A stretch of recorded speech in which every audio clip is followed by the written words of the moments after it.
ready? Yeah. Yeah. That doesn't sound like you're ready. Are you ready? I'm ready. We're back, Johnny Hampton. Yeah. Welcome to the dining room studio on this lovely Sunday afternoon.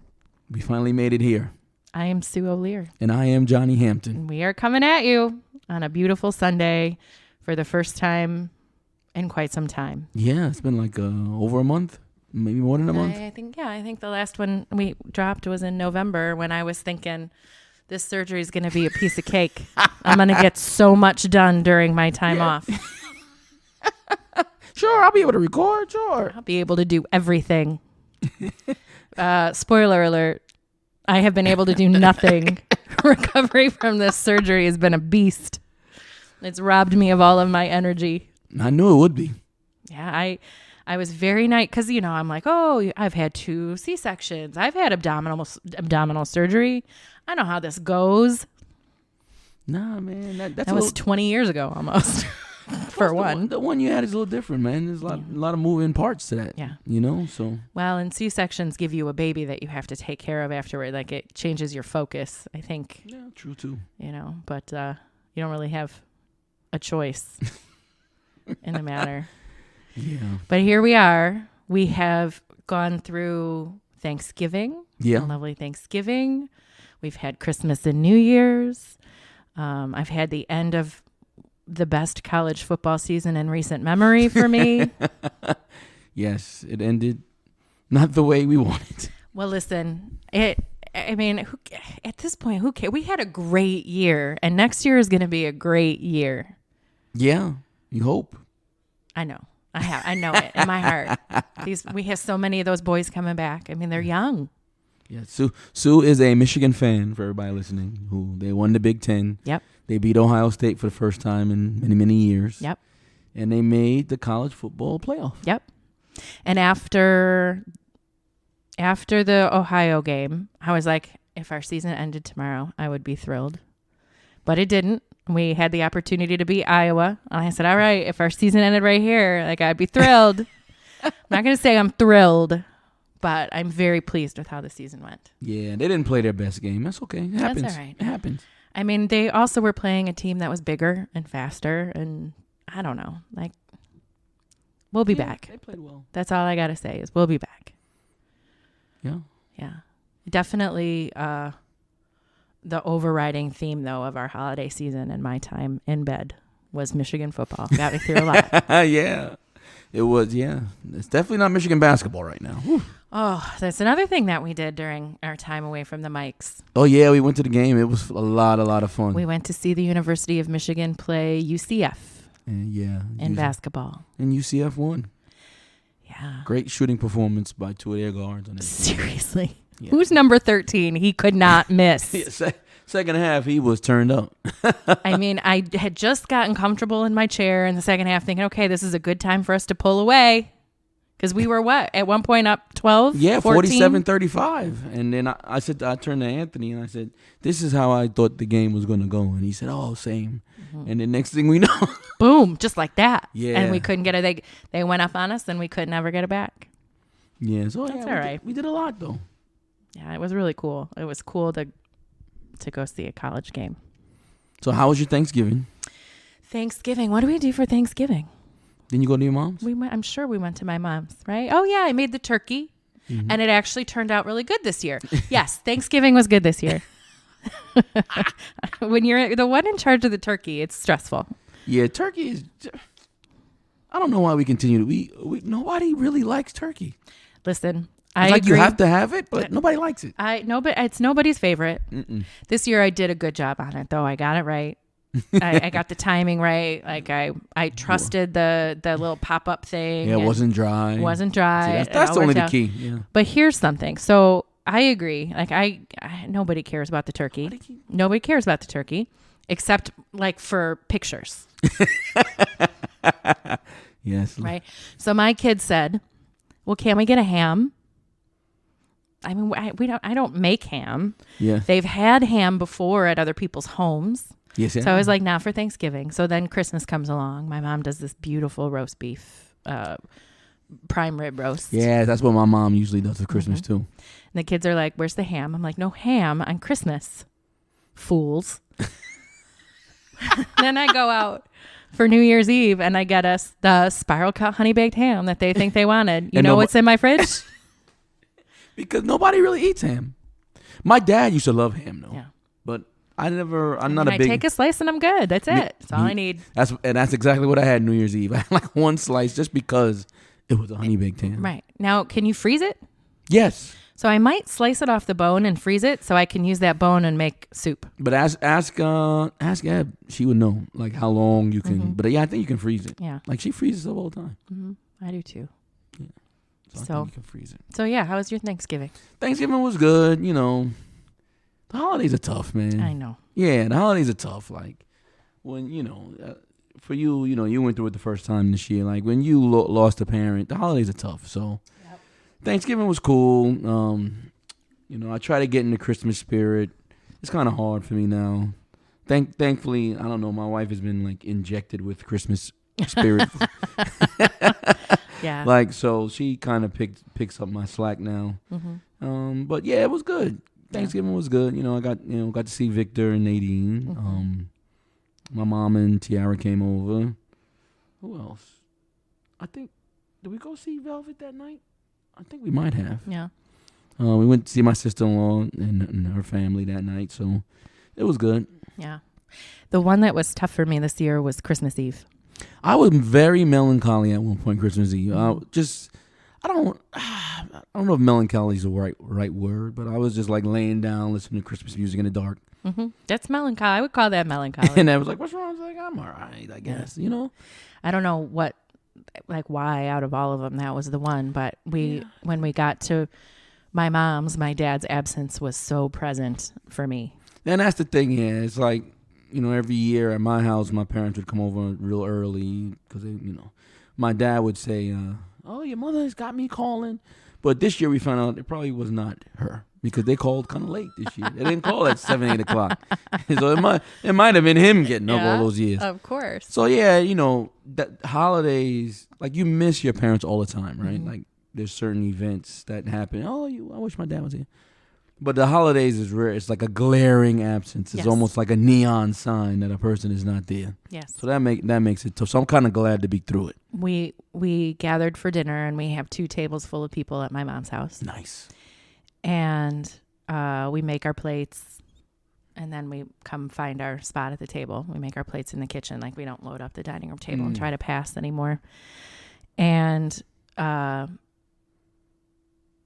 I came into the dining room to sit down and the only seat that was available was my dad's seat. Oh. I sat in my dad's seat. I wonder if that was by design. It was. I think so. I think that my brother that was there is very content to see me kind of fill the role of, like you, because you're an only, that sort of kind of head of the family. It just made sense. Like it was weird, but it was beautiful and it was meaningful to me. But I also preferred that my dad was still there. Like it was this weird thing. And after when we were, we had dinner and dessert and presents and stuff. And when we were all saying goodbye, people kept saying to me, "Good job." And I did. I kind of helped my mom stay on track for getting, hosting. And I prepared a lot of food too. And I didn't bring the roast beef. Mom will always have to do the prime rib roast. And then, and then sitting in Dad's chair. And even when we were doing our Dirty Santa and stuff, my dad wasn't there to crack the jokes and everything. So I kind of had to MC the show. That's nice. So it was, and it was heartbreaking, and I also really treasure it, both. It makes sense. Yeah, it makes sense. Yeah, and then we had New Year's Eve over here.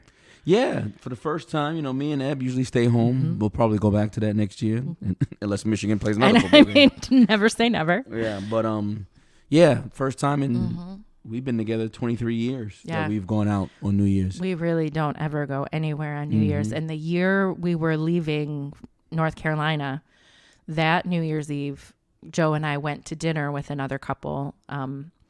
at this really cool little farm-to-table restaurant, and they were doing a champagne tasting meal. Mm-hmm. But we were still at home by 10 o'clock, by like 9 or 10 o'clock. Yeah, after we left here, we went to my oldest sister, Ebony's, not her youngest sister, the middle sister's house. She just moved down here this year, and all of Ebony's family was over there, and my family too. Mm-hmm. And we did New Year's over there, counted down and all that. Yeah, I was tired though. I was whooped.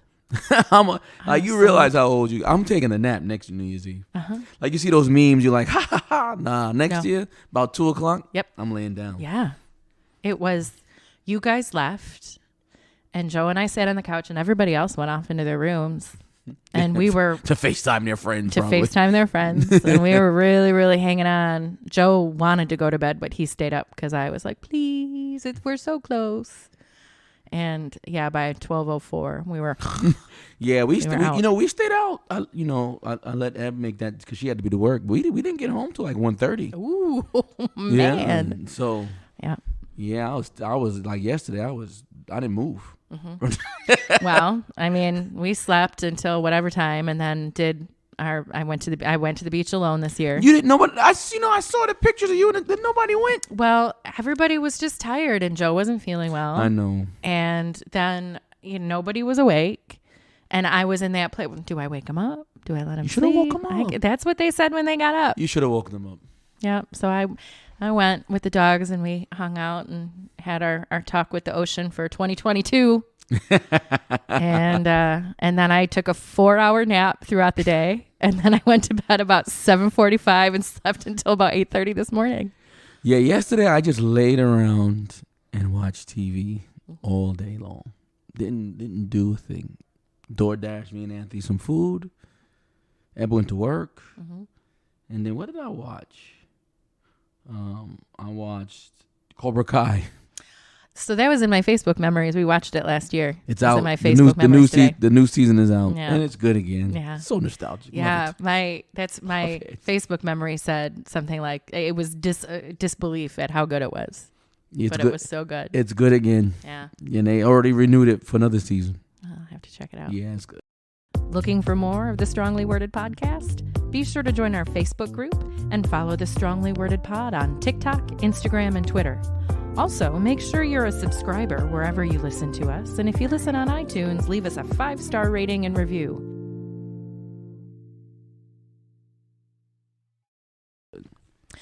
So I got a question for you. I didn't prepare you for this ahead of time, but I, of course. Of course. What do you think the biggest news story of 2021 was? The biggest news story of 2021 was the election. And the insurrection at the Capitol afterwards. Those were the biggest ones, right? I think so. That's Joe and I talked through some, but figured. Yeah. Besides the overriding theme of COVID, which doesn't, that's a given. I think it was the insurrection. The way things are going, that might be the biggest story of 2022. I know. But yeah, I think the election and then the insurrection at the Capitol. Mm-hmm. I think those were the biggest news stories, I think, even though they happened so early. Because I think it reverberated throughout the year, right? Yep. So, you still got, I think I saw something today that said only 22% of Republicans think Biden won the election legitimately. Oh my God. And we were a year later, right? Did you see Marjorie Taylor Greene got her Twitter permanently suspended? It's about frickin' time. I am so tired. I'm so tired of the disinformation. I'm so tired of it. I always say that, social media, these people and she talks about people. And I always say they do that now because you can't get punched in the face no more. Because you can't get punched in the face anymore. You can sit on the toilet on Facebook sharing crap written by another person on the toilet somewhere else on Facebook, calling it fact. Yeah. Yeah, it's so and touting these conspiracies where you'd have to have thousands of people all in on the secret. Listen, I don't even know what to say anymore. I don't even know what to say. People never cease to surprise me. Yeah, the thing about it is, for me personally, all this stuff going on, I've been seeing it for years now. It's just mainstream now. You know, like all the stuff. You know, whether all the political things that are happening now. I've been seeing those things for a while. It's just interesting to see now that the mainstream media is picking up on it. Like, some of these people are nuts. Mm-hmm. Some of these people are really racist. It's got to tell you something when Fox News contributors are leaving Fox News. Like, listen, it's one thing to be partisan, right? Like, MSNBC is partisan. Mm-hmm, for sure. It's another thing to be nuts. Yeah. And there's a difference. Some of those people, like Tucker Carlson's nuts. Absolutely. Like nutballs. Like, I'm sorry. Like, to me, he's crazy. And that, Remember when you could watch Hannity and Colmes and get an interesting debate? Yes. Yes. Like, you used to be able to watch the news. Mm-hmm. You could even watch conservative news or liberal news and understand the entertainment value of it. Yes. Back, I don't know, 20 years ago, maybe we'll go. Mm-hmm. You could watch conservative news and realize, hey, they're giving you it from their slant, but this is what they truly believe. Yeah. There's no way these people believe it's not news anymore. Like, Tucker Carlson is probably vaccinated.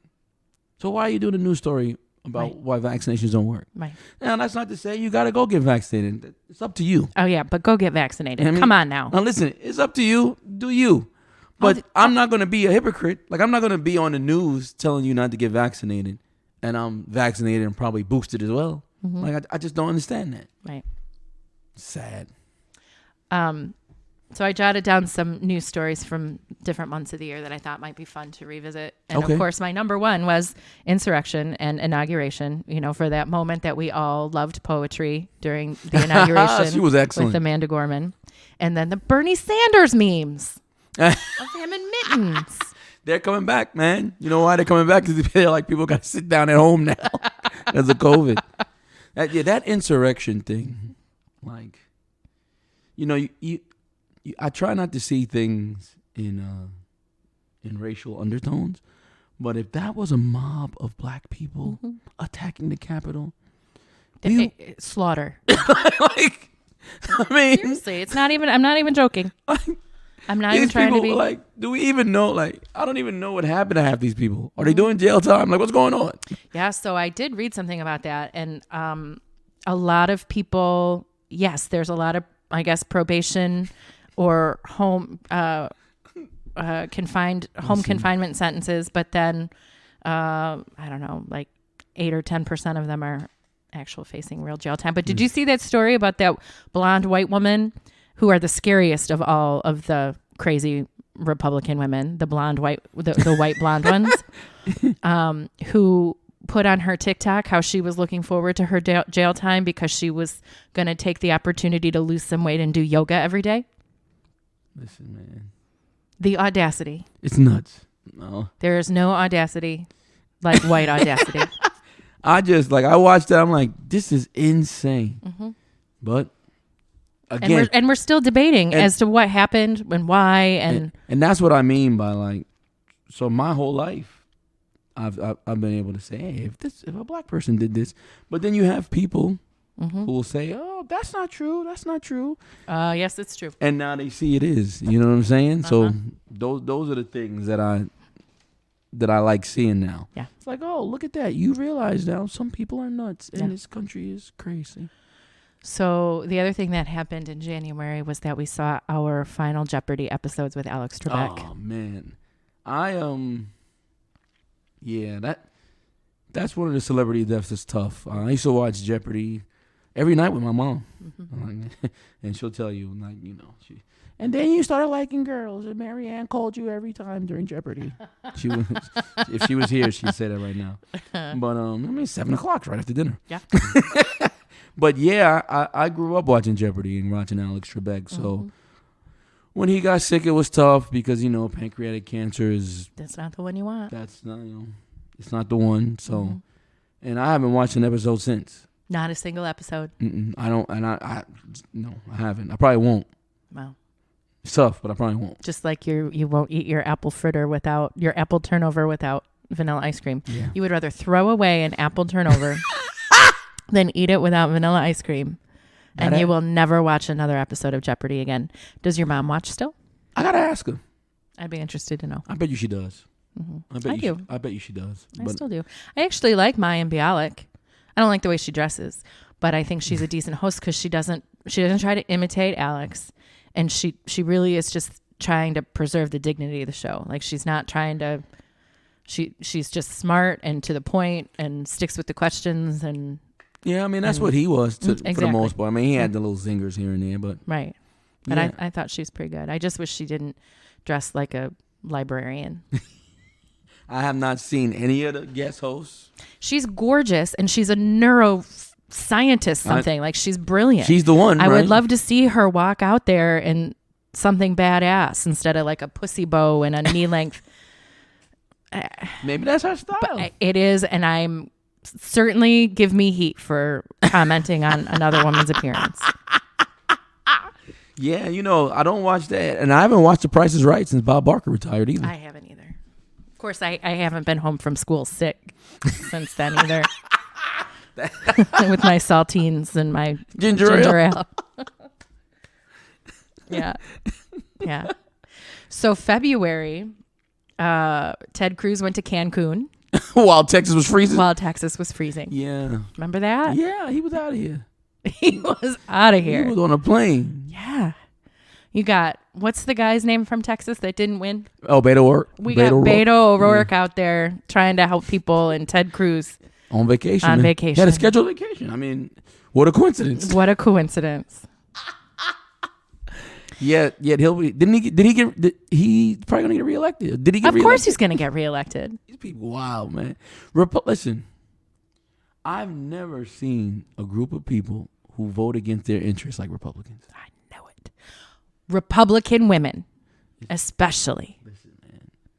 Always. Republicans vote against their interests, and then like minorities never pool their interests together. Yeah. So we're always getting promised something, and then in the end, you get nothing. And then in the end, it's the old white men still running the show. Joe Biden. Oh God. Yep. Joe Biden. But on more of a pop culture front, February is also when Framing Britney Spears came out. I never did watch that. Oh, it was good. Yeah. And it kind of kicked off the year of Britney. I mean, this was definitely the year of Britney. Free Britney. Ended up with in November her becoming free of this conservatorship. That I hope that's a good thing. Well, here's what I think we're going to see. I mean, she's been under somebody else's control her whole life. Yeah. So she's not going to come out of it perfect. She's going to do some stupid shit. She's going to make some mistakes because it's like she's 40, but she's a kid, like she's. Yeah. So I don't expect her not to do some weird stuff. I just hope she doesn't spend all her money. That would be nice. I would love to see her remain financially secure. I would love to see her after, because it's going to be like a pendulum, right? So she was here all locked up in a tower. She's going to go buck wild for a little while. I'd love to see her end up back in the middle, getting the treatment for her mental health issues and maybe performing again under her own. Because that's a pop star that's kind of like universally beloved, right? Like everyone loves Britney. Yeah, and I'm rooting for her. Yeah, everybody loves Britney Spears. She got some hits. Yep, I am. I'm super rooting. My cousin went to see her in Vegas. I really wanted to. Yeah, I really wanted to. My friend Sherry and I talked about it seriously for a minute and just couldn't get it all together. That's one. Yeah, she had them babies though. She couldn't dance the same. She kept telling people, "Man, you don't know how hard it is. Once you have some kids, but she can still move." You have them kids. You're not moving. She's not doing slave for you dances no more. She had like 2-3 kids. Yeah, it's tough, man. But she's still good though. You know. So I always wanted to see her in a nightclub with a piano, a cappella, singing torch songs because her voice is good before all the auto-tune and stuff of later years, she has a voice and that's kind of how I always wanted to see her. I was hoping one day maybe when she was old, when she was older and whatever, that she'll come around and do small shows. And that's how I saw Ray Charles. Really? Yeah. Hill Auditorium in Ann Arbor, and it was just him and his piano. That must have been good. And it was amazing. Yeah, I mean, so I hope she does. There's a Janet Jackson documentary coming out. Have you seen it? I've seen the trailer. Is it out yet? No, January 22nd. Okay, I saw something about.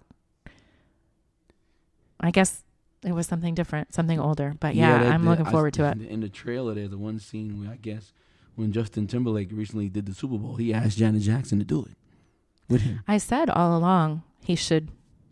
It would be neat to have seen that happen. Everybody always says so much stuff about him with Janet Jackson, but she never says anything. So I hope she says something in the documentary. Mm-hmm. It's interesting seeing some of these women kind of get, having been through situations that are now being re-examined in today's.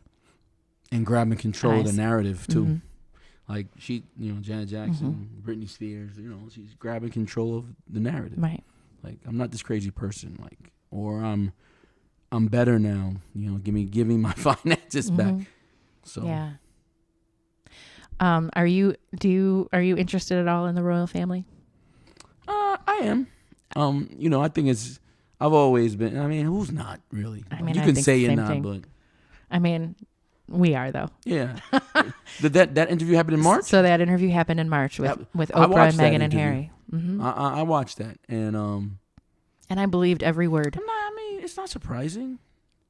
I was so proud of her for bringing up the conversation about the speculation of what color their children's skin would be, because that happened and it was not polite.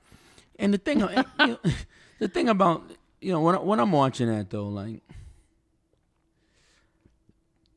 I don't want to get you got to understand, she knew she was getting into that. She had to know, right?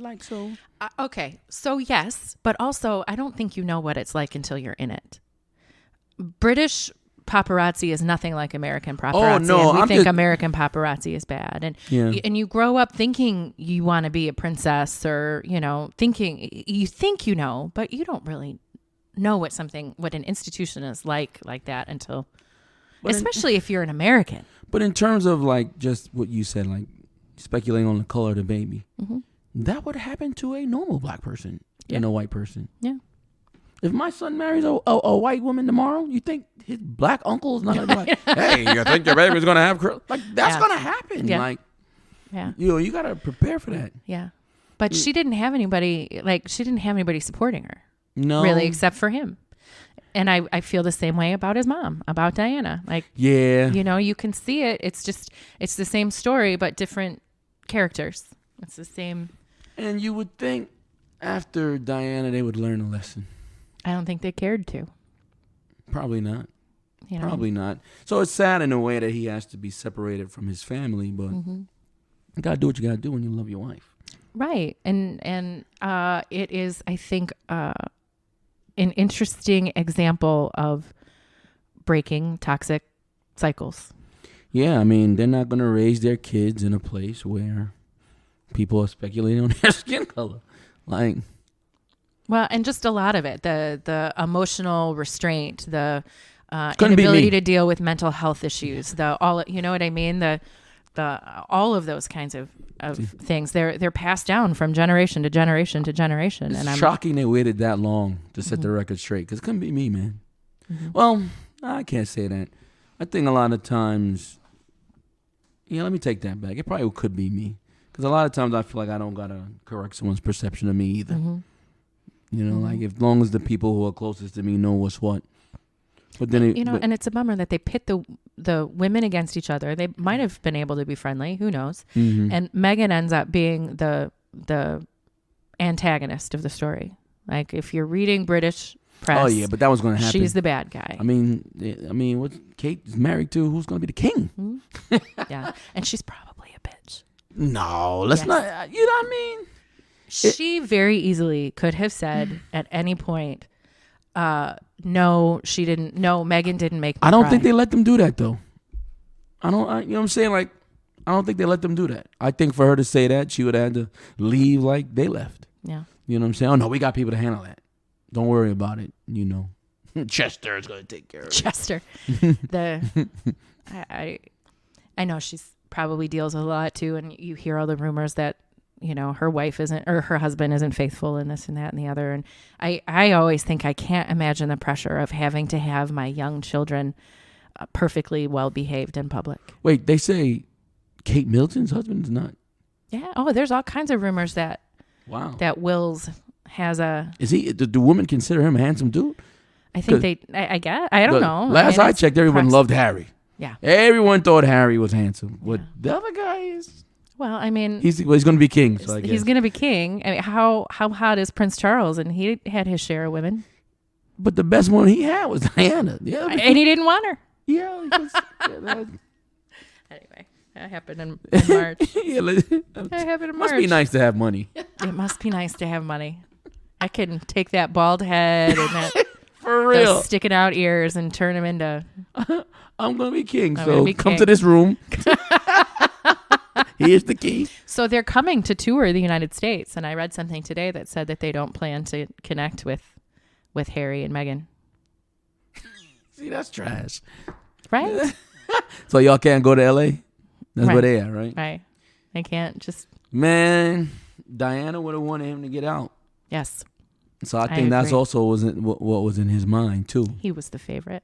Yeah, I think that was in his mind. I think that he was the one she probably thought she could save because he was never going to be king. I agree. Yeah.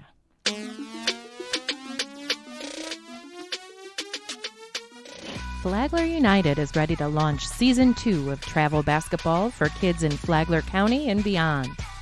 We are looking for male and female athletes ages 8 to 18 to come to tryouts on February 22nd and 23rd in preparation for spring and summer tournaments.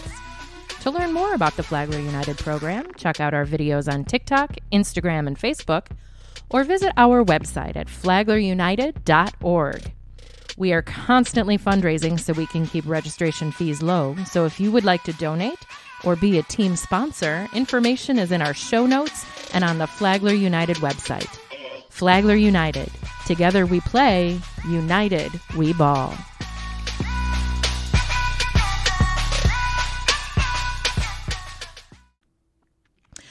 In April, Derek Chauvin was found guilty. Yes, we finally got one. I remember that talking back and forth with you some because I listened to every word of the trial and you did not. No. Ever since the Trayvon Martin trial, I don't really listen to them. You said it's not good for your mental health. It's not very good for me. No, because it's just not. As a black man, I've seen too many times, whether it's Rodney King or Trayvon Martin or whoever, these people get off, and to me, sometimes it defies logic. Mm-hmm. Like I watched every second of the Trayvon Martin trial, and they played an audio of somebody screaming, and they said that was Zimmerman. I'm like, screaming like that? Like, you have to check your common sense at the door to believe that. Right. So, no, I didn't watch any of it. I see recaps. I got a guy I grew up with who's like a legal analyst now for MSNBC. So I see his recaps, and I'll read what he says, and he'll tell me what's what. Yep. But other than that, no, can't do it. I get it. But I was happy when they found him guilty, for sure. And I was happy when they gave him some time. Yeah. So you get lucky every now and then. Even a blind squirrel finds a nut every once in a while. You get justice sometimes. DMX died. That was sad. Mm-hmm. Very, very sad. Very sad. That was 8 months ago? Yep. Sheesh. Yeah, I mean, if you grew up in New York, if you're of my age range, I'm 45. DMX was very important musician. He had back-to-back #1 albums. He kind of brought back the real gritty street rap that New York was known for. And he was a good dude. In terms, I'm not talking about his personal relationship with his wife or anything, but he was addicted to drugs. And from what I understand, like, someone tricked him into taking crack one time and he got addicted. I worry about that. With even just kids smoking pot, getting it from somebody who laces it with something and it's all over. Yeah, I mean, and they need to legalize marijuana because, I'm off on a tangent now. As a coach, I see a lot of kids' Instagrams. People show me stuff. Hey, have you seen this? And a lot of our middle schools are smoking weed. And they shouldn't be. Like, and if they're smoking weed, where are they getting it from? They got to get it from an illegal source. And so, yeah, that you take a chance when you do stuff like that. So, yeah, I worry about that too because, you know, my son's an athlete. And I don't want him doing the wrong things, you know? Yep. It was easier when my son was younger and a total teetotaler. You know, because he's not now. He's almost 19. Right. He's graduated. He's going to college. He's very interested in taking care of his body, though he's not really necessarily an athlete right now. I mean, he's still an athlete to me. But Carolyn is at that age right now where she's a total teetotaler about marijuana. Like she says she's not interested. She says she gets offered it at school all the time. Like, what the hell? Yeah, I got to talk to Anthony about it. Yeah. But I've talked to both of them since they were probably too young about, you know, if you don't know where you get it, you don't know what's in it. Right. That's the key. Yeah. And, so, and if somebody's trying to sell you something, they want you to be a repeat customer. Right. They'll do whatever they have to do to make the money. Yep. Yeah. Yeah. The Friends reunited in May. I didn't watch that either. Yeah. So did you want it? Okay. I did watch it. I loved Friends. I've seen every episode So a million have I. times. Some of them have not held up well. Some of those episodes did not age well. Yeah. But whatever. Yeah. Me and Eb loved Friends. Yeah. I loved Friends. But here's my question. Did you want it to be them reuniting, having a conversation on a stage, or did you want it to be the characters reuniting in an episode? See, I just don't think.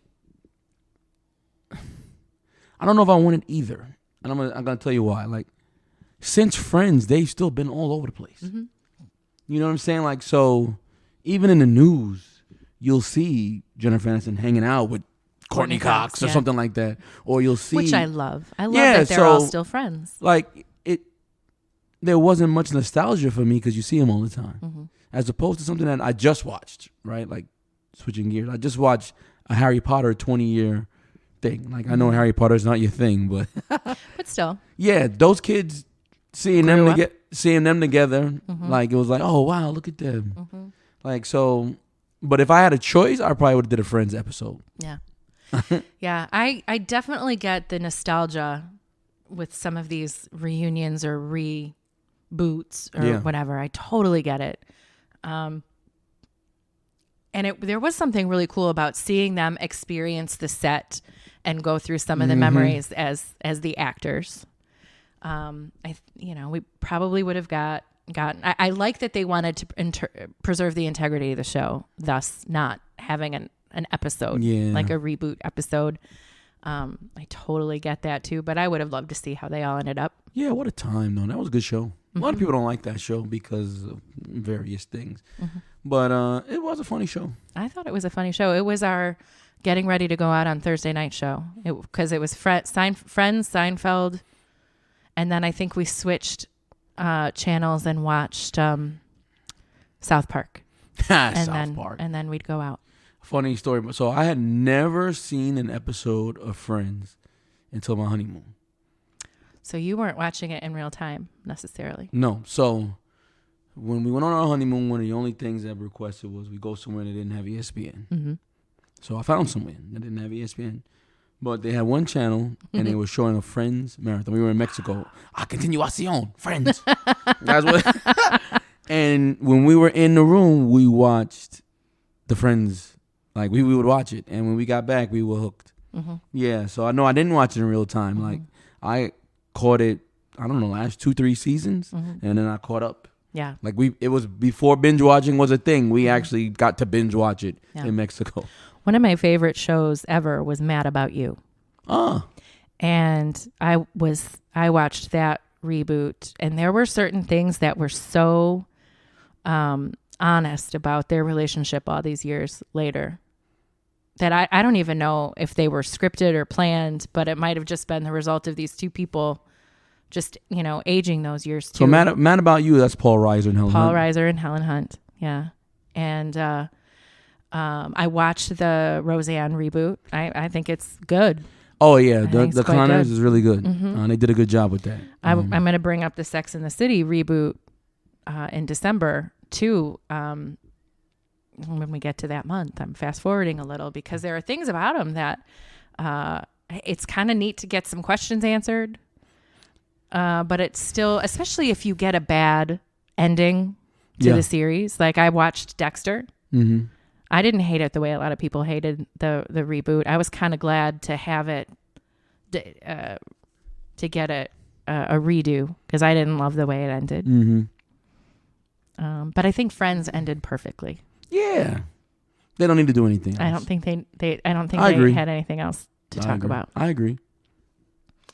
Also, May, I feel like in a lot of ways, 2021, among other things, has been a great year for talking about mental health. Starting even with Free Britney and the craziness of the January loonies. But Naomi Osaka refuses to do the French Open press in May. Oh yeah. Listen, man, some of that foreign press is terrible. Mm-hmm. Over the years, they haven't been good to Serena.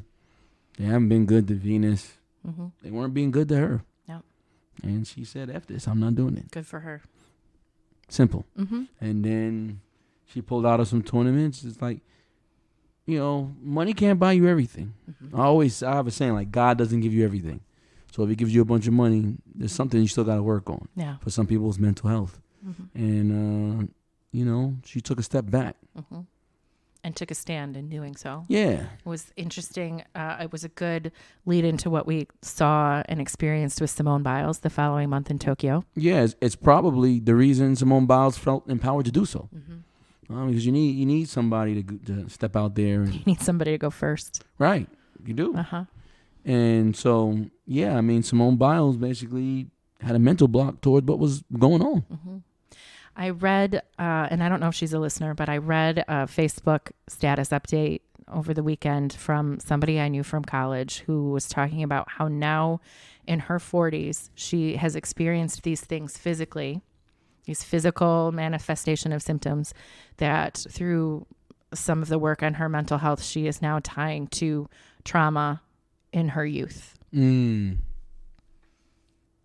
And I think about Simone, kind of experiencing, getting lost in these things that I'm certain are tied to these traumatic experiences. Yeah, because they had that with doctor. These men who were supposed to Mm-hmm. be looking out for her.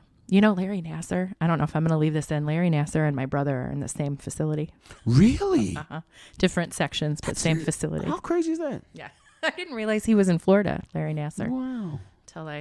Anyway, that I can see how a physical manifestation like getting lost in the air for Simone can be tied to all the stuff she hasn't really sense. been able to deal with because everybody's been depending on her to be the golden girl.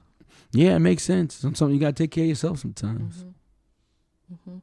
Mm-hmm. June is when the Cosby verdict was overturned and Cosby got out. Yeah, I don't know how he got in, to be honest with you.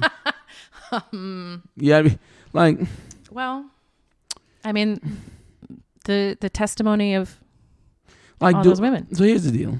It was a technicality that let him out. Do I believe that all these women could be lying? I do not. Okay, Good. We agree. It cannot be. However, the justice system is the justice system, right? So, how can you prove he raped him after all these years? But that's not why he got out. Yeah, but that's how he got in. Mm-hmm. No, there's no rape kit. There's none of this stuff. It's difficult. I understand. I understand people who were upset that he went in, and I understand people who are upset that he got out. Yeah. I understand both sides of that.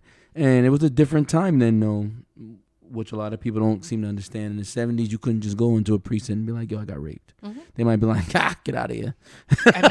A lot of people won't do it today. Yeah, they do that now. Same reason. So it's just... I was reading an article about some people who survived going to college at Liberty.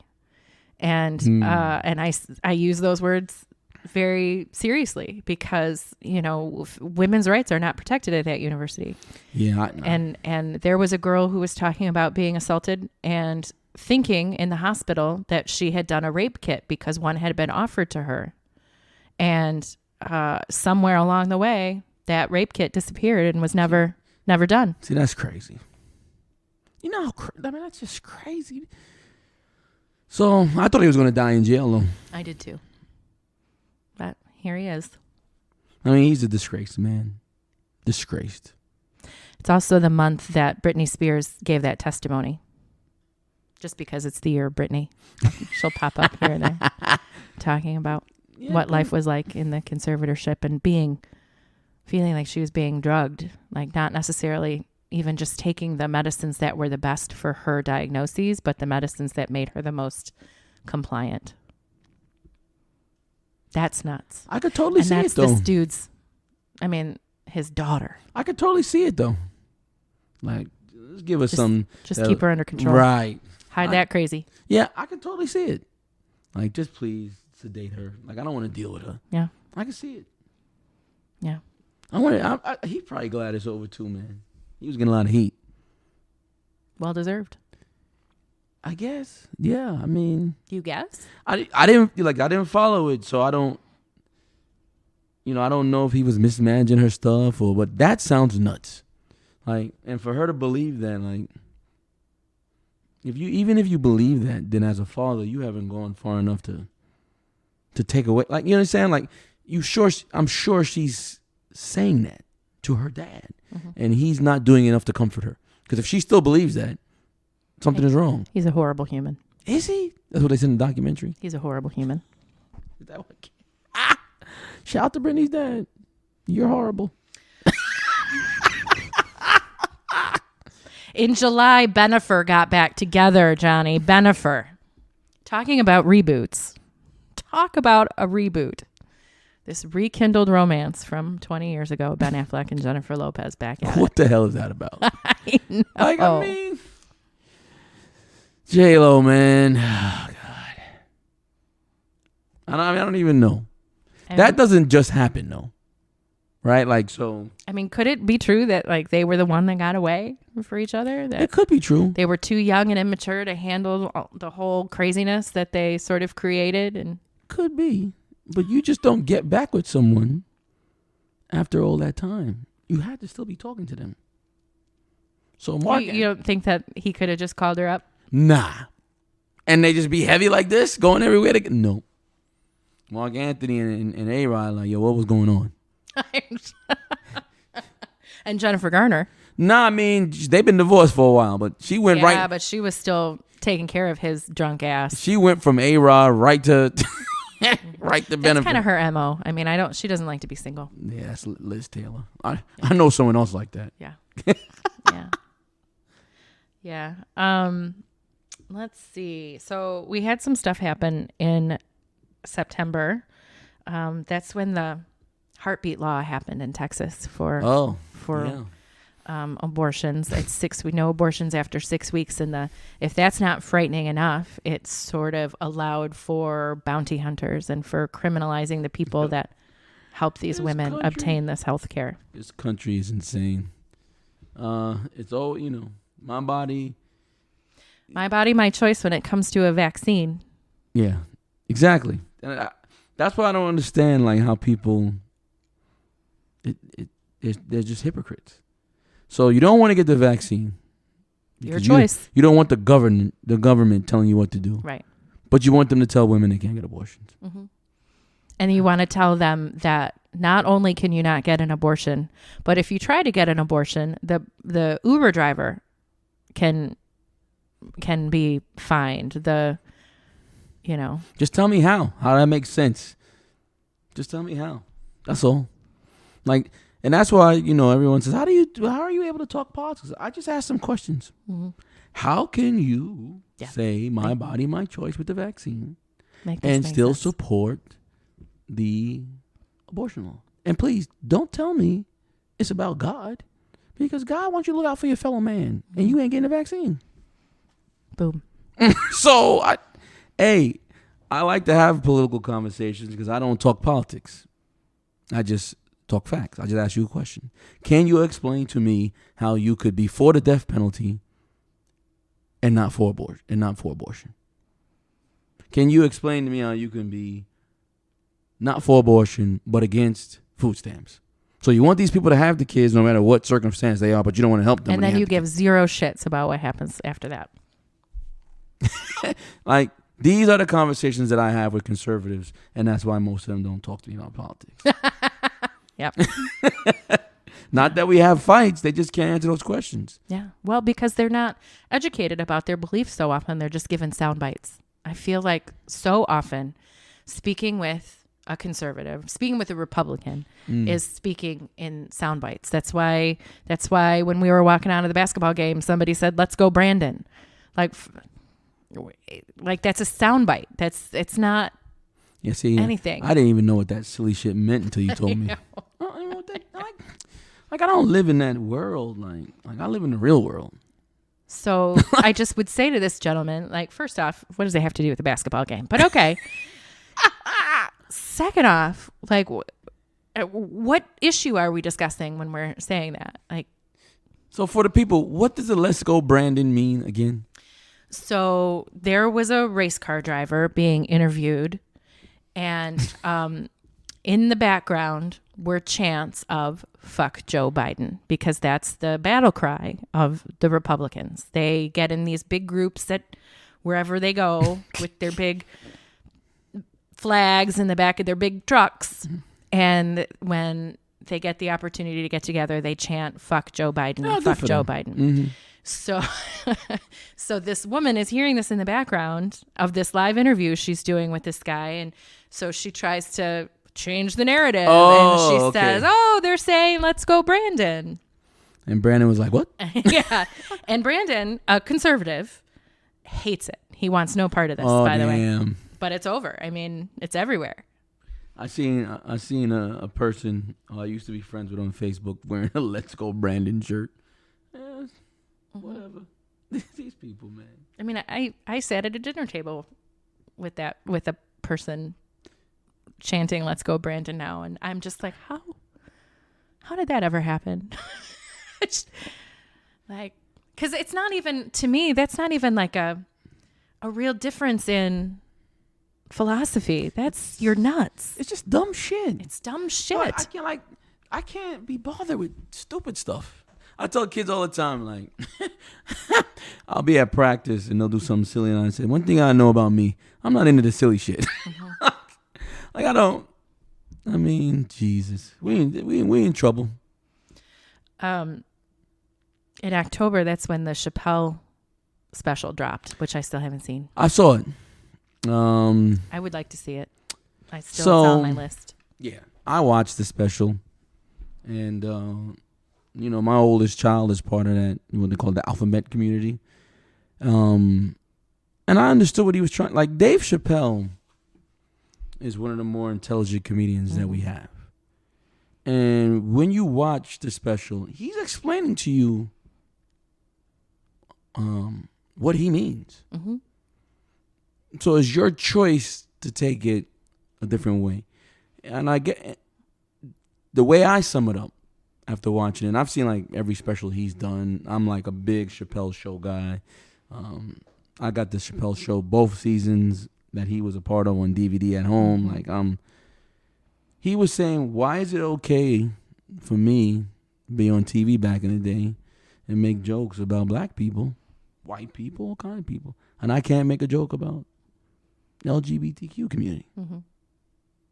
And secondarily, I think his message in that was also, how come black people don't mobilize the way LGBTQ people mobilize? So if I make a joke about them, they're at my door. Right. They want to know. They want an answer. They're together. They're like, hey, they're like Voltron. We're coming in. We're going to do these things.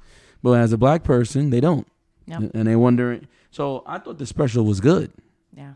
I don't know if Tiara has watched it. I need to ask Tiara if she's watched it, but I don't know.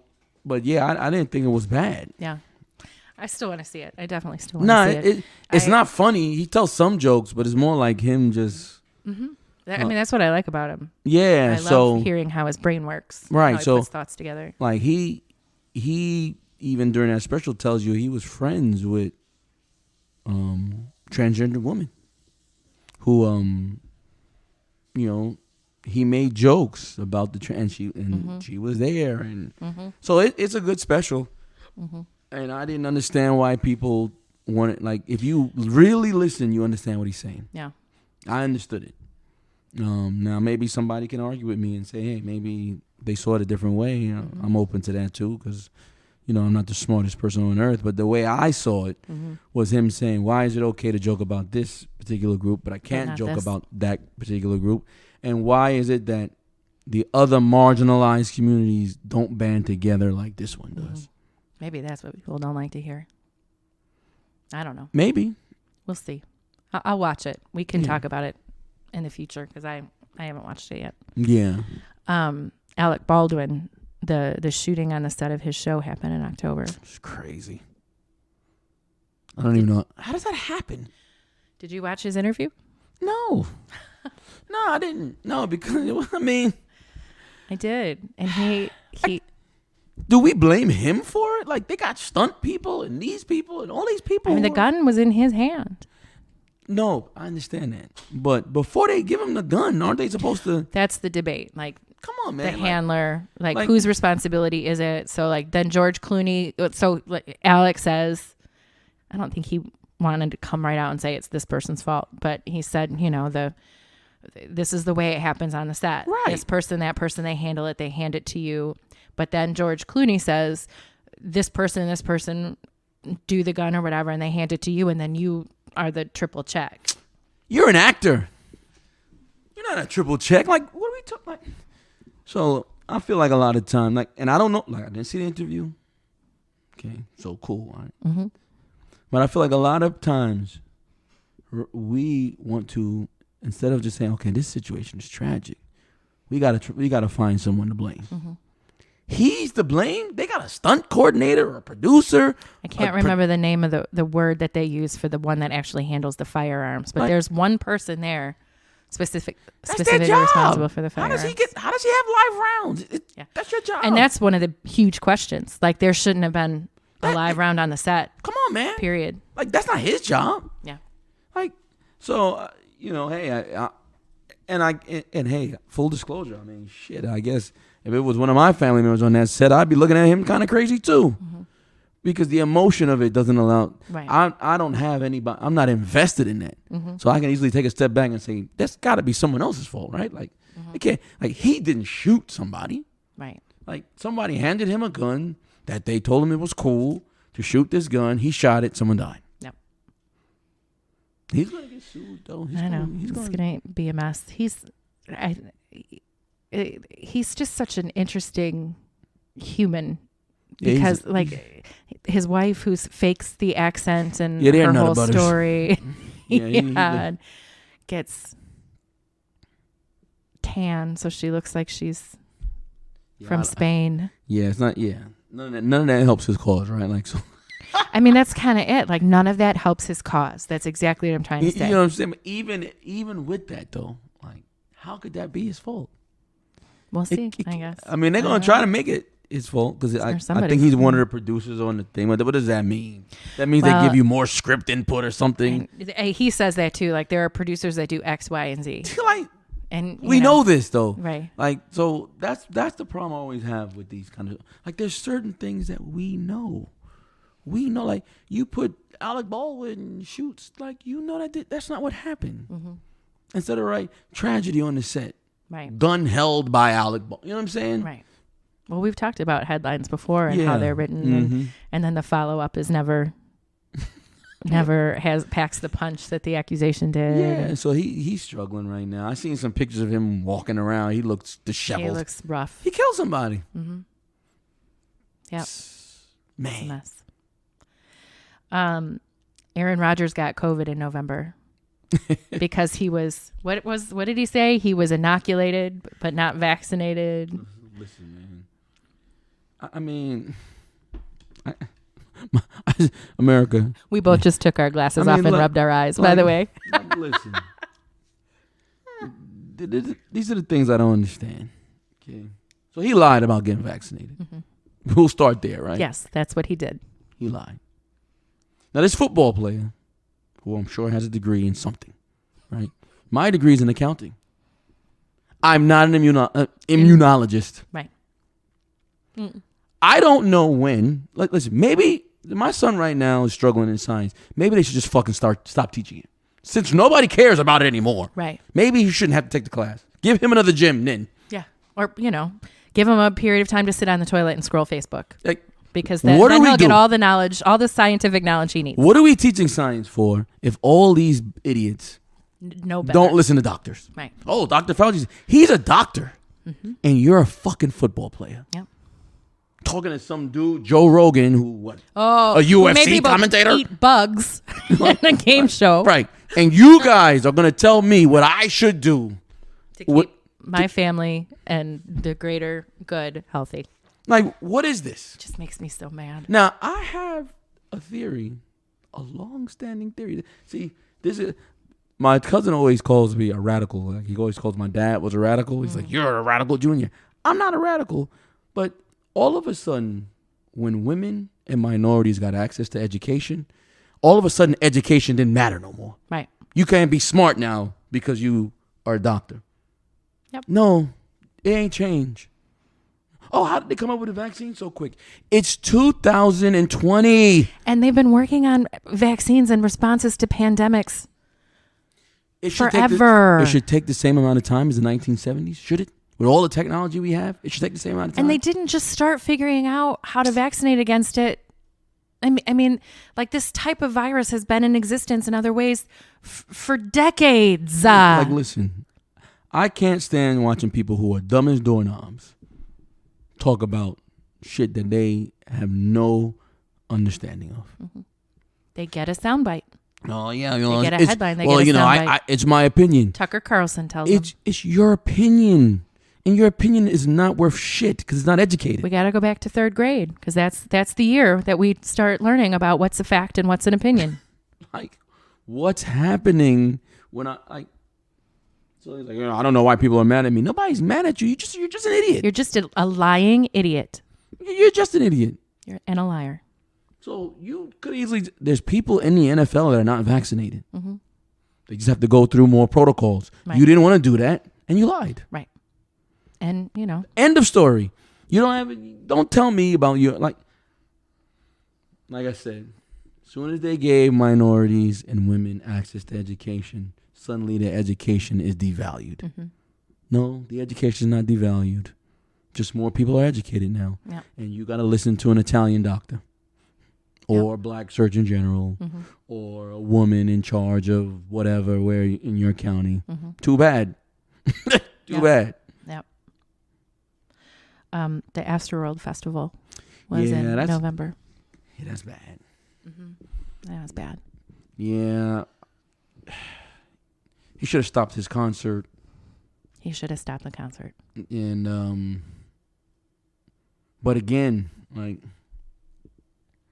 would stopping the concert have saved those people alive? Maybe. Like, is he in charge? I think it's the more respectful thing to do. It's the regardless. Most, but I think about these in legal terms and stuff like that. Like, it's his job to secure the crowd. Like, he's a performer. Live Nation probably is in charge. But isn't part of the issue that he riles the crowds up to behave a certain way? Like, yeah, but everybody does that though.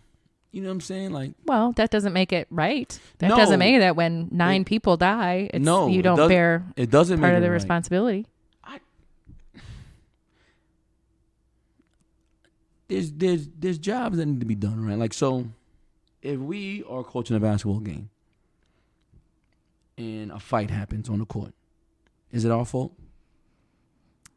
I don't think that it's our fault, but that doesn't make it not at least partially our responsibility. How is it our responsibility?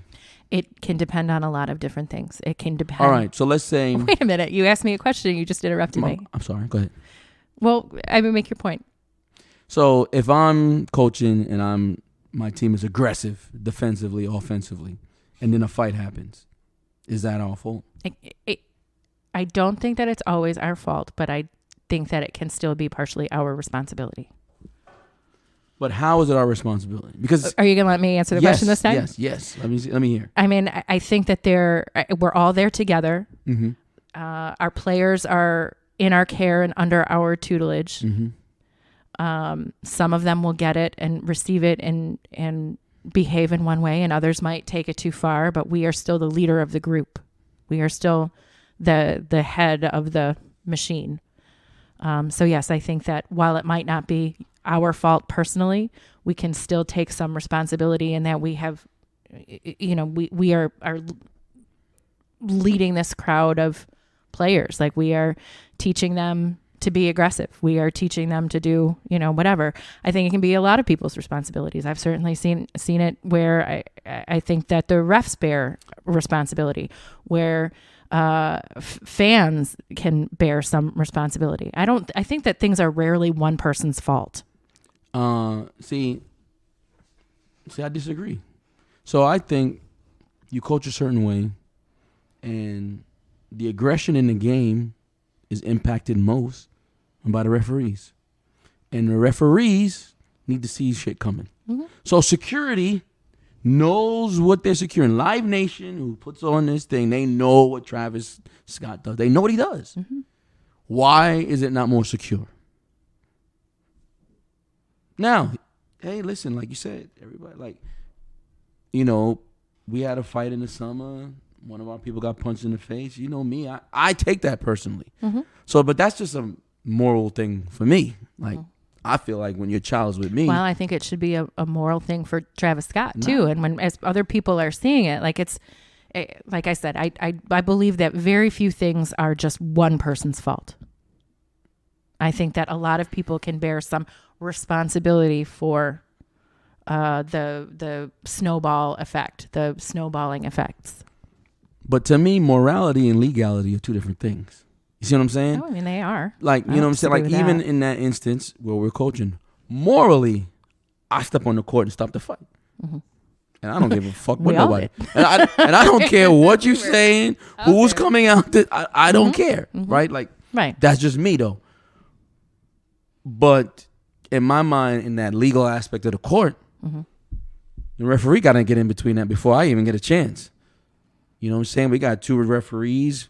We got security. I mean, we got tournament people at the gym. Why am I the first one there? So, Well, I think sometimes, like, especially in the case of this particular game that we were at together, there's certainly an element of not even really believing it's going to go that far for a second.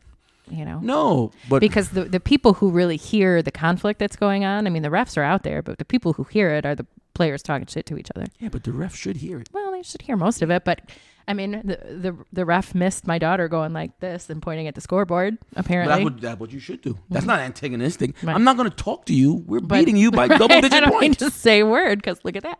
Yeah. But I like I said, I think that few things are the fault of. It's not generally that clear, that black and white, but a lot of people can have a piece of the puzzle that leads to certain things happening. But he seems like he's getting more than a piece of the puzzle. Well, I think that part of it might be because of his reaction to it in the beginning, like not stopping the concert, I think to the point where some people, like, he tried to pay for funerals and some people refused the money. They didn't want it.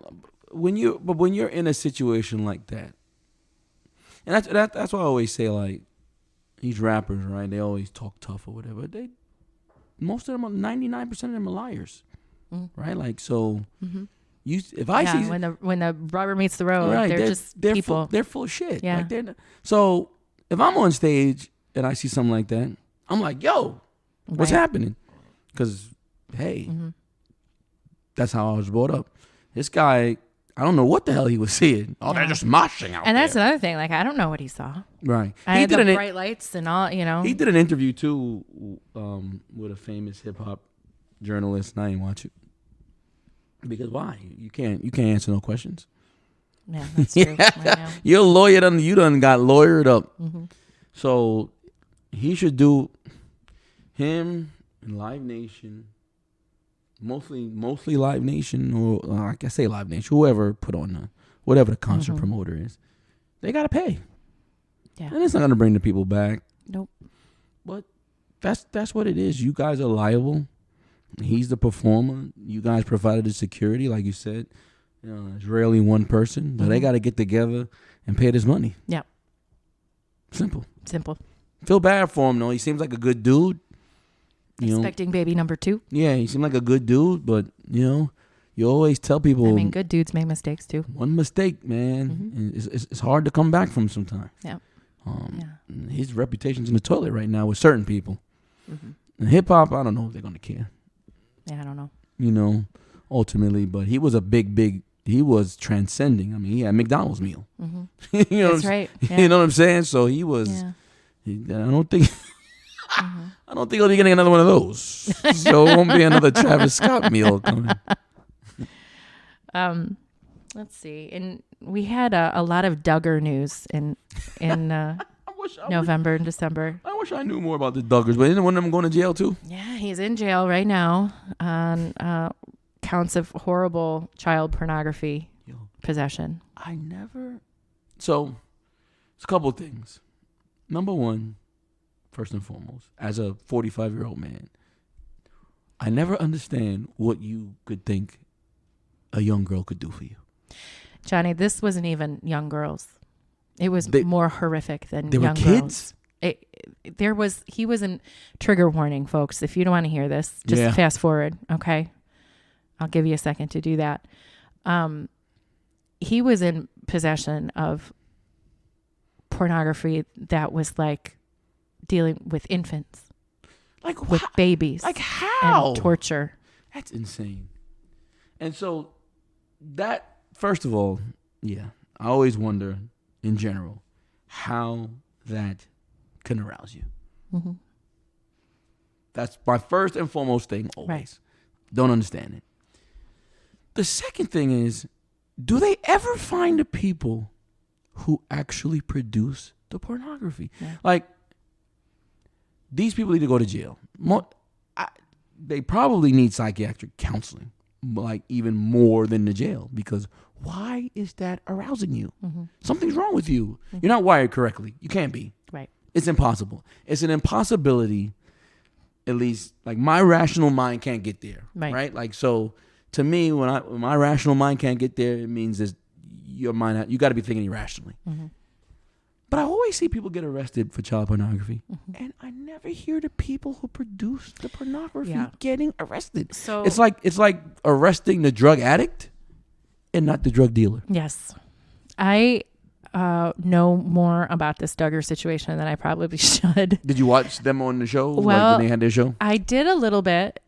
Some of those TLC shows. Like, I could also talk about that Sister Wives one, whenever, a little bit. But I just happened on an Instagram account of a kind of a home journalist who not only was following the trial, because the trial wasn't on TV. It can't be.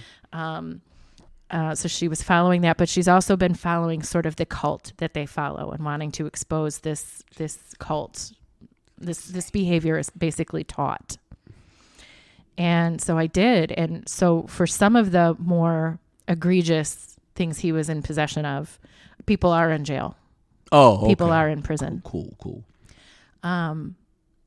So, and even you're right, he's not wired, right? He's got to be some kind of psychopath. None of it makes sense to me. But also his wife, they wouldn't allow their kids to be tested or interviewed to see if they had been abused, but now that will happen. But his wife has also been victimized by this cult mentality. So how much, true responsibility does she bear? And I think a lot, even though she's logging on. They can do video visits. So she's logging on to visit with Josh, her husband, like 20 times a day. They don't get to spend any time alone before they get married. She was basically given to Josh at 18, 17. It's horrifying. And I think one of my predictions for 2022 is that's going to be the year of this type of cult. There's going to be, a free Britney style expose, and some of this stuff is really going to get, there's a lot of talk about other male members of of this particular family, other secrets hidden. That's by so crazy. All in the name of religion, of God. And it's it's a true crime story that I'm very interested in. It's funny you say, I always talk with people about religion and God, right? Like to me, there's a difference. People say, oh, what do you mean there's a difference? I said, well, pull out your Bible and point to the part that tells you Baptist, Catholic, Seventh-day Adventist, Episcopalian. Show me the part in the Bible that says that. Right. I said, what do you mean? What do you mean? What do I mean? Show me the part in the Bible. And I'm not a Bible scholar, but I was kind of raised in the church. Like, my grandparents went to church. I went with them sometimes. When I went away for the summer, South Carolina, Alabama, church every Sunday, revival, Bible stuff. Yeah. So we did all of that. So while I cannot quote you chapter and verse, I know overriding themes of the Bible, right? And I try to take those overriding themes and live my life like that. Like what I say, I'm super religious Christian. No, I wouldn't say that. But there's no place in the Bible that tells you Catholic, Pentecostal, what is Tom Cruise? None of those. His religion doesn't have anything to do with the Christian God. But the Bible at all, right? With Christianity. But there's nothing like that in there. Right. So these religions are man-made. Yes, they are. And they're nuts. Like, when I went to church, the last church I went to was a non-denominational church, and it was a Come As You Are, and that was in Brooklyn before we left. I missed that church, but these religions, the Republican Party's a religion now. It is. It's frightening the way they. I think I always say that there's a difference between religion and faith. Yes. And faith I have a whole lot of. Right. That's the quote. That's what I'm looking for. Yeah. Right? Like, so religion is formulaic. It's I don't like it. And it's not for me. If you're listening and you're one of these people who are devout Catholic, more power to you. Love you all. Like, I got people that I know that are devout Seventh-day Adventists. It's cool. You know what I'm saying? Like, when you use it the right way. But those things are always used the wrong way. I mean, look at history. Yep. Wars have been fought over these. So, yeah. That's crazy, though. It's like nuts. Infants. I mean, I don't understand it. And I'm sure there'll be a future episode where we can talk about some things, because it's not over just with the prosecution of this guy. In December, we had And Just Like That come out, which is the sequel to Sex and the City. A lot of debate about whether it's good or whether it's trash. I've watched a couple of episodes and happened to really appreciate some of the storylines and seeing these women age. And it's kind of like what I said about Friends. Like, I wonder about these people as they age. The one storyline in particular that there's a lot of debate about is Miranda and the alcoholism. Yeah. But here's what I like about it. Alcoholism isn't always getting loaded, stumbling, having a pint in your pocket. It's true. It is having a drink at lunch before you go to class, or it is mommy juice. So I saw the first 2 episodes. Okay. Spoiler alert. Spoiler alert. We're going to talk about it. Everybody knows now. Yeah. Okay. And I found it to be very realistic in terms of what they were dealing with. Yes. So her husband having a heart attack, right? Yes. Like, hey, man, my mom lost her husband early. Yeah. It happens. I can see even like with Miranda, 20 years later, being this person that she doesn't even recognize anymore. Right. Like, and so. Sex in the City, like, full disclosure, like I think I've seen every episode of that show. Yeah, me too. We used to watch Sex and the City and The Sopranos every Sunday. That's what we did. Yep. Me and every Sunday, never missed. And so that show was on late 90s, early 2000s, right? So even then, if she would have realized then that, have you seen the latest episodes? I saw the first 2, but I don't care. I'm going to watch them regardless. So now I mean, we can talk about whatever. She's kind of like liking the girl. Oh, right. Yeah. I knew that was coming. You can see it, right? Like at the funeral. You can see it, right? Right. So in 1999, 2000, she couldn't have came out. She couldn't have came. And it kind of mirrors her real life. I mean, she's married to a man, and now she's married to a woman. Right. And so I find it to be realistic. I find it to be realistic what Charlotte's going through with her daughter. And I find it to be realistic that Samantha is no longer a part of the group.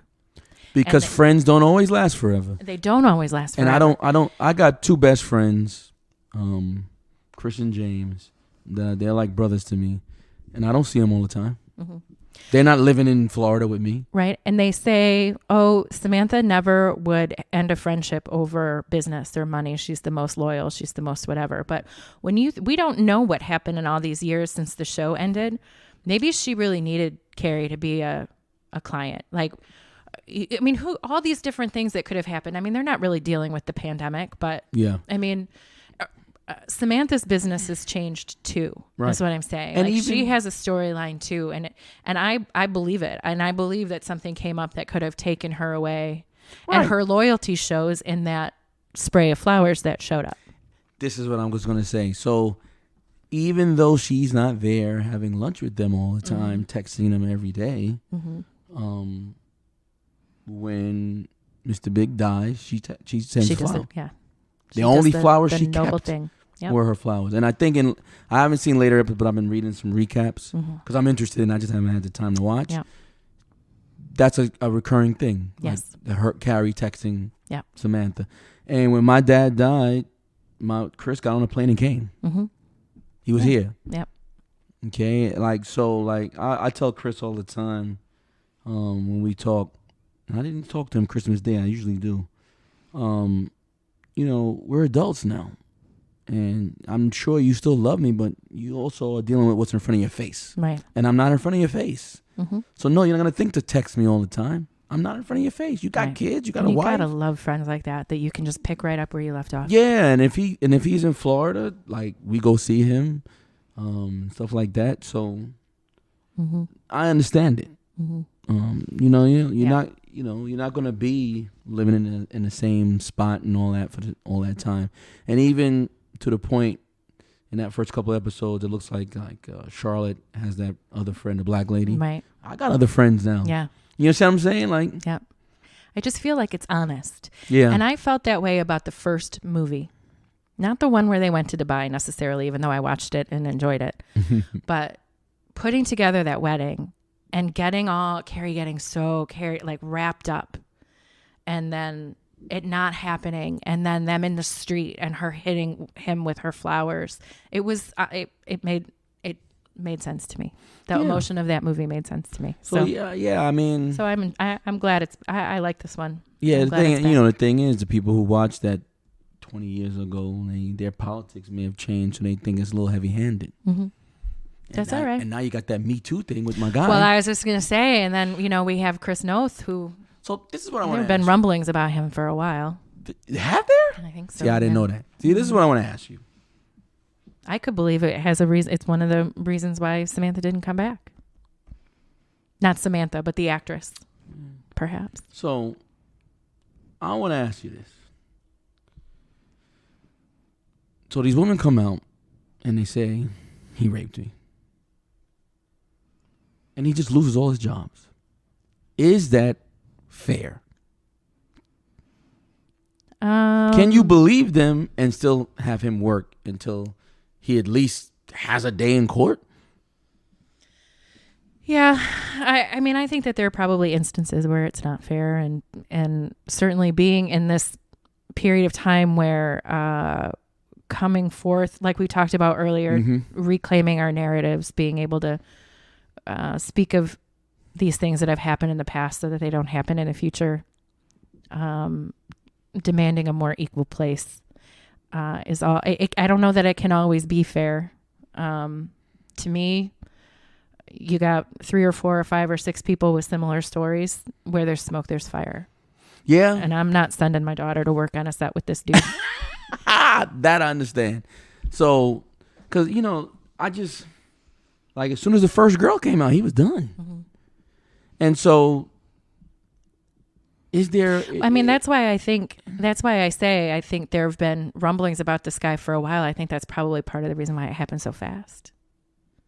Like, I don't think I can watch I don't want to necessarily see new Kevin Spacey movies because you know what I mean? I'm not going to watch another Bill Cosby show. Not that that's really a reality, but you know what I mean? Yeah, it's like sometimes when I talk with friends, I'm like, damn, I would hope if someone said something, and they'll say, yeah, but I've never heard nothing about you to begin with. No, and 26 people aren't going to come forward saying, Coach Johnny. Oh, no. You know Bill Cosby's, we got to put him in a whole different bag. Or, I mean, and 26 was an exaggeration anyway. No, it's not. He had a lot of... Well, I know he did. I'm talking about you. Like, we're never going to have a situation, but... It's just... I mean, aren't there enough people out there that aren't creeps to work with that we got to put up with creeps? No. See, no, I understand that, and I get that. I just like it's the pendulum. He lost his job quick. He did. Like several. Because I watched The Equalizer. Yeah, several of them. And but it's the pendulum thought again. Like everything, is all secret and sucky. You have to swing this way where you lose your job in 0.2 seconds to get back to this middle ground where people can report shit when it happens. He might not work again. He might not. Well, Matt Lauer is not going to work again. Oh, Matt Lauer was another one. He had some serious shit going on, man. Mm-hmm. And I wonder about these dudes too sometimes. Like, does he set an alarm? Like, what does he do every day? Does he still set an alarm and get up and, like, does he have something to do every day? Nah, but he's rich. You see what I'm saying? Like, I mean, his bills are paid, but yeah. I mean, his life is over. I've been in the house for 5 weeks. Yeah. Whew. Yeah, his life is over. And all because he couldn't keep his penis dick in his pants. Yeah, that's crazy, man. All right, so December ends with the news. Oh, man, thank you for being... Damn. Yeah. That was like the worst news on New Year's, right? I mean, we were all waiting for that 100th birthday celebration. And how about it when you live to be days away from 100 and people still think you haven't lived long enough? Yeah. That's the opposite of Chris Noth right there. Right? Yeah, I mean, she was just so good for so long. Yeah. You know what I mean? Like, so... Yeah. That made me sad. It made me She was the last one left. And Golden Girls, I don't give a damn when it's on, what channel it's on. I always sit down and watch at least an episode. Yeah. Well, I love the Golden Girls, but I said the other night, I'm waiting for the Mary Tyler Moore marathon now because that's my first Betty White. That's my first Betty White memory, and we had the same name. Her character was Sue Ann Niven. Really? Yep. I don't know if I was named after a different actress named Sue Ann, not this particular character, but Betty White wasn't she in Soap too? Was she in Soap? No, the other one was. Well, maybe she was too, but the other not Rue McClanahan. B. Arthur. Thank you. Yeah. Yeah, man. My favorite, or Maude. Yes, I loved Golden Girls. Yeah. It came on Saturday night. It was that and Empty Nest. And Empty Nest. It was Amen, 227, Golden Girls, Empty Nest. I just read in one of the tributes to Betty White, sort of side hustle tribute to Marla Gibbs and how we need to have more Marla Gibbs. Yeah, Ed was saying that Marla Gibbs she must have read something like that too, because she's like, Marla Gibbs is still alive. Mm-hmm. She's another one that's been around for a long time. But yeah, Golden Girls is probably one of the best sitcoms ever. And some of those didn't age great, but I don't care. I forgive it because it was so cutting. There was so much other stuff that was so cutting edge. One of them won a Confederate flag. Aged very well though. Mm-hmm. It was very good. Yeah. But they showed a clip the other day, and they said Betty White was improv in one of them St. Olive stories, and you see Rue McClanahan and B. Arthur can't. They're laughing at the table. That was a great show. But they weren't all tight, close friends that hung out and ate cheesecake together in between scenes. They weren't. No, I didn't. You could never. You couldn't tell. You couldn't tell. And I think they all. I mean, they were consummate professionals. I mean, they were old school pros, so they would never. And Estelle Getty was not the oldest. She's the youngest. That's so crazy. Mm-hmm. Yep. But B was in and out. She would come in and do her work, and she wouldn't hang out and have lunch with him or do whatever. Like she kind of hung out on her own. I think that was just kind of her personality. Like she just, and and I think originally Rue was going to be from St. Olaf. She was going to be like they were going to be switched. But Betty White didn't want to play, what's the character's name? Blanche, because she thought it was too close to Sue Ann Niven. So then they figured out the swap. And thank God they did, right? Mm-hmm. Like, yeah, that's gonna go down in history as one of the best sitcoms ever. Yeah. Top 10. It could be like top 5. I watched an episode of Three's Company the other night when I was like between nap and going to bed. And it was hilarious. Yeah, that was a funny show. It was the one where Chrissy had the secret admirer. And then she met him and he was a dork. And so Jack and Janet were trying to get rid of him for her, but she wanted to I don't know. It was just hilarious. It was hilarious. Yeah, it's so nuts. Well, rest in peace, Betty White. We thank you for 99.8 amazing, I'm serious, wonderful man. years. A couple more weeks. She was born the same year the Rose Bowl was built. That's so crazy. Do you know how much you got to see in 100 years? 100 years. 100 years. Married 3 times. 100 years.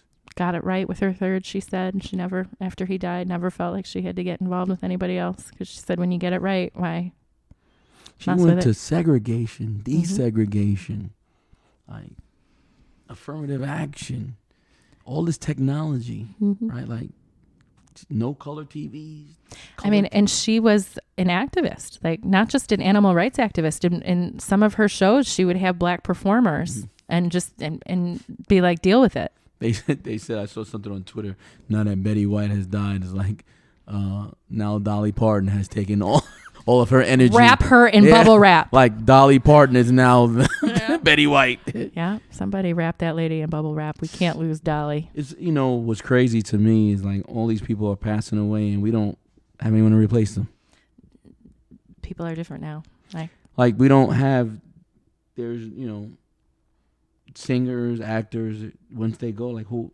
I mean, because think about these people started out with like lounge acts and vaudeville and all these things before we even had TV sets in our home. So they're a different kind of performer now. Yeah, just sad. Just sad. Mm-hmm.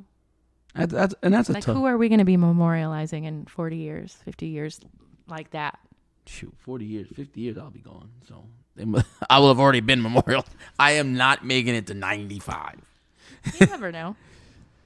Well, listen, if God came down today and told me you'll make it to 99.8 with all your faculties like she had, I'd take that. Mm-hmm. I would take that. Yeah. All right, ladies and gentlemen, 2021 is behind us. We're embarking on a brand new 2022. Yeah. We are back in action at the mic, in the gym. I'm going back to work too. Like we are basketballing. Yeah. We are working. We are going to have many more strongly worded conversations in the new year. We thank you for listening, and it's good to be back. Good to be back. Please follow us on Instagram at the Strongly Worded Pod. TikTok, we got a few up there. I'm going to try to keep that up now. Hey, you on it. The Strongly Worded Pod. If you're not already a member of our Facebook group, please join the Strongly Worded Podcast group and visit our Twitter at the Strongly Worded P. Which is Joe's favorite. All right. Happy New Year, Johnny. Happy New Year, Sue. We'll see you, everybody. Well, we won't see you, but you'll hear from us next week. Thanks, everybody. All right. It was nice to be back. This strongly worded podcast is written and produced by Johnny Hampton and Sue O'Lear. Music production and vocals by Marshall Max LaMont Hamilton, and cover art by Samantha Shakes.